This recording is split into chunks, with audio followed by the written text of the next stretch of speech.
Michael Verska here, talking to Jamie Sadlowski, talking about Cleveland, his new setup for 2019, and all the great things he's doing. Tell me about the new clubs. Yeah, new clubs, obviously the new RTX wedges.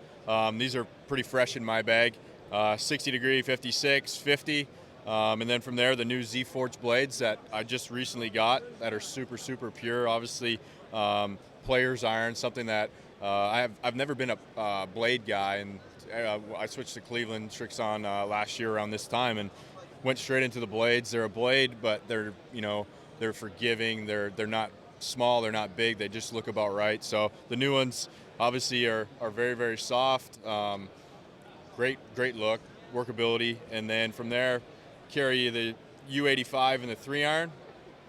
That's a club that I hit into par 5s quite a bit, so a little help to get it up in the air and spin a little bit more. The cynic would ask if that was your first or second shot into the par 5, but I'll let that go. Sometimes it takes 2 of those, sometimes it takes 1. And then I go into the 2-iron here, 18 degree. That is a staple in my bag just as a driving club when you're looking to find fairways.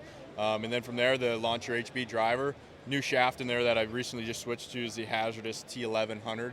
So it's helped me kind of tighten ball flight, a little lower, a little less spinny, just more of a controlled golf shaft from what I was playing. But, pretty much every golf club in my bag right now is new other than the driver that was in my bag last year. So I'm looking forward to using all the new stuff and especially the new irons.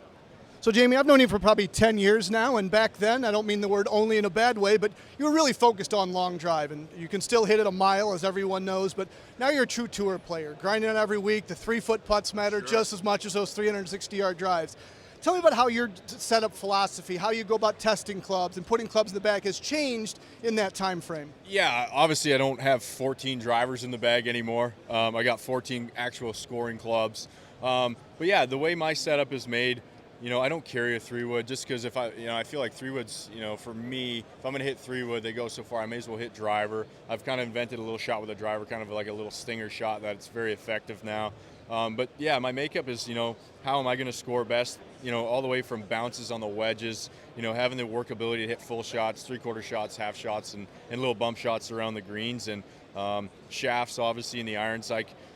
My setup is pretty standard, other than everything is pretty heavy and pretty stiff. So I switched to the new NS Pro Nippon shafts. It's a prototype, pretty stable shaft from what I was playing. It's allowed me to flight the ball a little bit better. And obviously with the new sole and the irons, I've kind of shallowed out a little bit and been able to hit a little bit flatter. But yeah, the makeup is, these are scoring clubs, so they're used for different purposes, not just hitting full shots all the time. So pretty versatile in all the clubs I have. So many amateurs, when they get fit, it is about distance. How do they maximize, center contact, getting the right MOI so they can maximize distance? That's not a problem for you. So you're much more about consistency and dialing it in. So tell me about your test process using technology, understanding ball flight. Yeah, I think a big thing for me is the golf ball as well. I want a golf ball that's going to react. Off the driver, we want it launching, fairly high, not a lot of spin. But with the irons, we want it spinning, be able to hold greens. And then around the greens, you want a ball that's receptive, chipping, short side, being able to stop that golf ball. So the new Z-Star XV, for me, it's given me a couple more miles an hour off the driver, so a little more speed. Spin is still really good, and then with the irons and the wedges, just a little bit more spin around the greens just to control the golf ball. People always think spin's a bad thing, but with good flight, spin's what's going to get that ball close to the hole. So yeah, golf ball and driver combo is huge for me, and then having a ball for me that obviously having a lot of speed, I'm looking to flatten everything out. So the golf ball, the XV, has really done that for me.